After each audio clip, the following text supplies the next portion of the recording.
So in this next video, I'm going to be talking about the top 8 plugins that I think that every WordPress website should have. At least any new WordPress website. This is kind of like the foundation of the plugins that you should install, right? And I'll just kind of go briefly over into each one of them. I'll kind of just talk about them as a whole first, and then I'll kind of show the ones that are more important that need a little bit more explaining. But most of them are pretty self-explanatory. They don't need too much detail into them. Alright, and so just to list all of them right now, I believe I have 8 in the list right now. Yeah, I have 8 installed, and this is just a new website, so on my actual website I have much more than 8. But these are just the 8 that I think that if you're just starting out, if you have a brand new website, that these are the 8 that you should at least the bare minimum. Alright, the first one being Akismet, I guess that's how you would say it. And I'll talk more, like I mentioned before, I'll talk more about what each of them do. But very briefly, Akismet is it's like a comment management tool, and so you'll notice over time when you make more entries, when you have more blog posts, that you'll get a lot of spam, a lot of spam. And so this plugin really helps to reduce that amount of spam. The next one being floating social bar, and I mentioned this in another video, but really what floating social bar does, it allows you to have social sharing functionality. But what I like about this is that it has a sticky social bar. So it's at the top of the header. It's very clean, very elegant looking, and it just floats there. So it stays there at the top, and it kind of follows the user as they go along.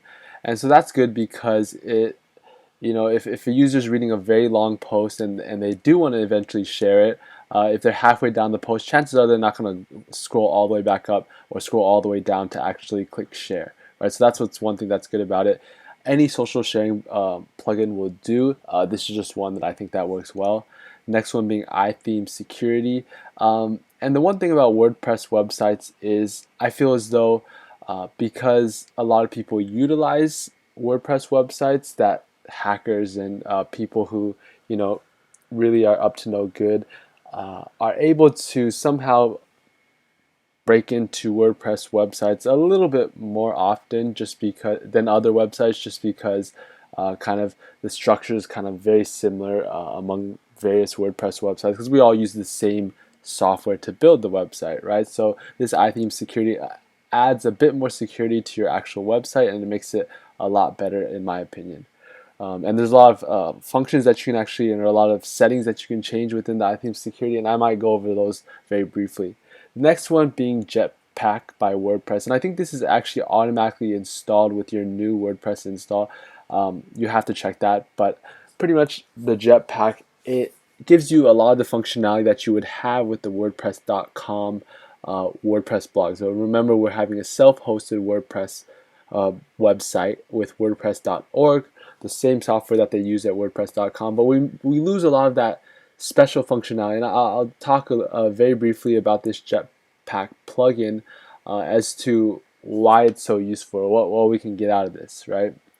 The next one being MailChimp for WordPress Lite, and any type of, I guess, email building newsletter plugin will do. This one works well for me simply because it has 2 different options that I like. One is that it allows you to add a normal widget like you normally would see on a website, whether you can sign up for the newsletter, something like that. But it also has the ability, and it'll automatically update your list for your MailChimp account. So you don't have to export and then import it.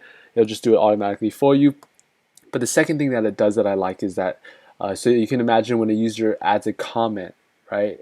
If they're going to add a comment, chances are they might be fairly interested in signing up for your newsletter. So with this is you can add an extra check mark. So you can add an extra check mark, and also on forms as well, contact forms, you can add it as well there. But especially in the comment section, so when a new user adds a comment, right, they have to also enter in their email. And so since they're already doing that, there's an extra checkbox that says, would you like to sign up under our newsletter?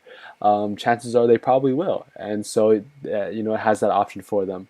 The next one being Ninja Forms, and I mentioned this one earlier as well, but this one is not necessarily what we use to make our contact forms. What we use is something called Gravity Forms, but the reason why I'm suggesting this is because Gravity Forms cost, I think, around, let's say, $39. Ninja Forms is free. And I didn't mention before, but all these plugins are actually free, right? So Ninja Forms is free as well. And yeah, like I mentioned before, it's good for contact forms or any types of forms that you really need to add. W3 Total Cache, I did mention this in another video as well. The reason why, or pretty much what it is a caching plugin. So you can think very simply of it increases the speed of your website. It allows certain files to not have to be loaded every single time a new user views your website, right? So some things are stored in this cache. And it just allows your website to be a little bit quicker. I believe, in your original WordPress install, if you did it through the cPanel or whatever you did it through, WP Supercache should have been installed. The reason why I'm using this one instead of that, they do the same thing, very similar functionality. The only thing different is that I use the content delivery network, and that just speeds up the website even more. And so content delivery network is good. Well, the one that I use is Max CDN, and so W3 Total Cache is good because it provides a very, very quick install. It's actually what the people at Max CDN, they tell you in instructions how to install their CDN service with the WordPress is to download this plugin. So that's why I figure, chances are you're probably eventually going to get a CDN in the future, so might as well just stick to this W3 Total Cache plugin from the get-go. The final one is WordPress SEO. And so what WordPress SEO does, it kind of, to a lot of people, what they think is that this plugin is does the SEO for you, so there's nothing that you have to do. You just install it automatically. It takes care of the on-page SEO for you, and that's not necessarily true. What it does do, some things that are automatic, is it creates these sitemaps for you. It allows you to have Google authorship fairly easy, with just a couple clicks. It makes certain things easier, but really what it is on-page content analysis. That's really the core of it, where it'll tell you kind of the importance of, it'll tell you what you're missing on each page. For example, if you're trying to target some type of keyword, it'll tell you which are you having the keyword in the header? Are you having it enough times within the content? Are you having it in the different heading tags? Are you having it this and that? And so it's kind of just like that tap on the back that, to just remind you that these things are there and that they are necessary to have, right? And so I guess this has already been fairly long of a video as it is, so I probably won't talk about all of them here. I'll make an individual video for some of the longer ones that I want to discuss. For example, Jetpack and this Ninja Forms, I'll make a separate video for those. But very quickly, let's just talk about Akismet and the floating social bar, right? So let's just go into the settings of each of these.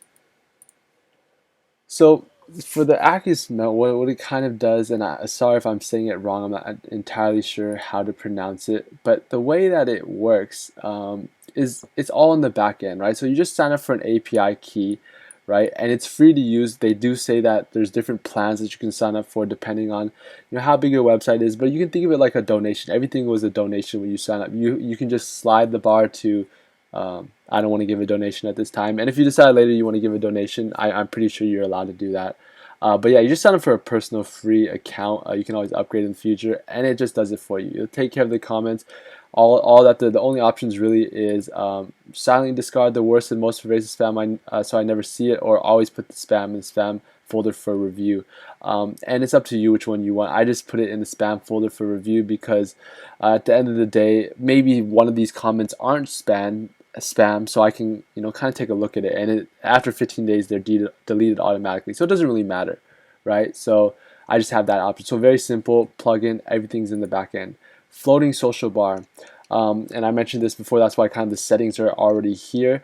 So you can add different whatever the social services that you want to add in: Twitter, Google+, Facebook, LinkedIn, or Pinterest. Those are the only 5 that they have, but in my opinion, that's all you need, right? You don't need more than that, simply because what they found in studies is that the more social services you add, for example, if you add now, I guess, what are some of the other ones?